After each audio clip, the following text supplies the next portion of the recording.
Hi everyone, today in my this video I'm gonna show you how you can change lock screen notification setting in your device Oppo F21s Pro.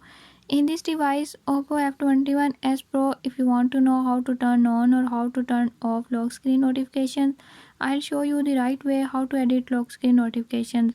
Before I start, if you're new to my channel, don't forget to subscribe and press bell icon, watch complete video and learn how you can change it.